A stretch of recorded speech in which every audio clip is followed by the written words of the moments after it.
महाराष्ट्राचे मुख्यमंत्री देवेंद्र फडणवीस यांनी आज नॉर्थ कोस्टल रोडच्या पाहणी दौऱ्याला सुरुवात केली आणि त्यांनी चारकोपपर्यंत हा पाहणी दौरा केला। त्यामध्ये शिवसेनेचे आमदार प्रकाश सुर्वे देखील उपस्थित होते, त्यांची बातचीत झालेली आहे। आज तुम्ही या दौऱ्यामध्ये उपस्थित होता मुख्यमंत्र्यांसोबत, काय नेमकी बातचीत झाली आणि कशा पद्धतीने काम सुरू आहे?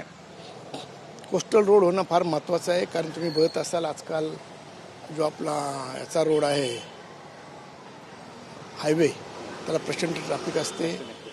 वेस्टर्न एक्सप्रेस हायवेला प्रचंड ट्रॅफिक असते, त्याच्यानंतर लिंक रोडला प्रचंड ट्रॅफिक असते आणि आता CND हे सर्व मोठे मोठे प्रकल्प येत आहेत आणि उंचच्या उंच बिल्डिंगी बांधत आहेत, त्यामुळे आणखी लोकसंख्या वाढायची प्रचंड शक्यता येणार आहे याच्यामध्ये। फ्युचरला कोस्टल रोडशिवाय दुसरा पर्याय आपल्याकडे नाही आहे, पण कोस्टल रोड होणे फार गरजेचं आहे आणि त्याच्यामुळे ट्रॅफिकला खूप मोठा दिलासा आपल्या लोकांना मिळणार आहे। 2028 पर्यंत हे कोस्टल रोड पूर्ण होईल अशी ग्वाही देतात महाराष्ट्राचे मुख्यमंत्री, किती फायदा होईल? मुख्यमंत्र्यांनी त्या दिवशी बैठक घेतली होती, त्याच्यामध्ये स्पष्ट संकेत दिलेत, जे कॉन्ट्रॅक्टर काम करत नसतील त्यांना लगेचच्या लगेच काढून टाका, अजिबात त्यांच्यावर दयामाया करायची नाही, कुठलंही काम 3 वर्षाच्या आत कंप्लीट झालं पाहिजे, हे त्यांनी दिलेल्या सूचना आहेत। नक्की दुसरा महत्त्वाचा प्रश्न आहे, आज मातोश्रीवर आपण पाहतोय की सर्व खासदारांची बैठक घेतली उद्धव ठाकरे यांनी आणि ऑपरेशन टायगर संदर्भामध्ये ही बैठक घेतल्याचं बोललं जाते। संजय राऊत म्हणतात की 4 खासदार उपस्थित होते, 5 ऑनलाईन उपस्थित होते, याला उत्तर कसं देणं?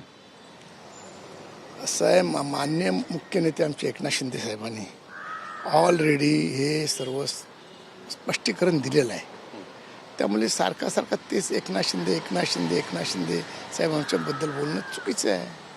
त्यामुळे ऑपरेशन टायगरची त्यांनी पूर्ण विस्तृत माहिती दिलेली आहे, आमच्या प्रवक्त्याने पण माहिती दिलेली आहे।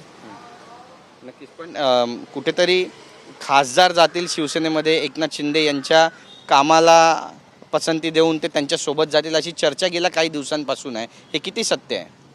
एकनाथ शिंदे सतत काम करणारे आहेत, रात्री 4 वाजता झोपतात, सकाळी पुन्हा 7 वाजता उठतात, त्यामुळे प्रचंड काम करतात, जनतेत प्रचंड लोकप्रिय आहे, त्यामुळे त्या उबाटा गटाला त्यांची खूप भीती वाटायला लागलेली आहे। नक्कीच, एकनाथ शिंदे काय म्हणतात, 2022 पाहिलं त्यांनी कशा पद्धतीने ऑपरेशन केलं, ते डॉक्टर पण आहेत, पुन्हा एकदा असं काही ऑपरेशन होणार आहे का शिवसेनेकडून एकनाथ शिंदे यांच्याकडून?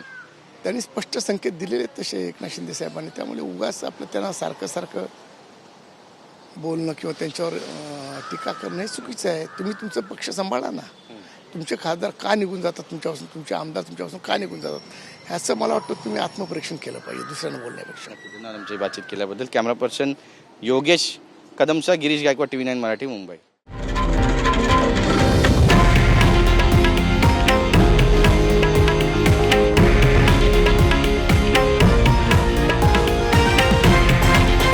हे आहे देशातील नंबर 1 न्यूज नेटवर्क आणि आपण पाहत आहात TV9 मराठी, एकमेव।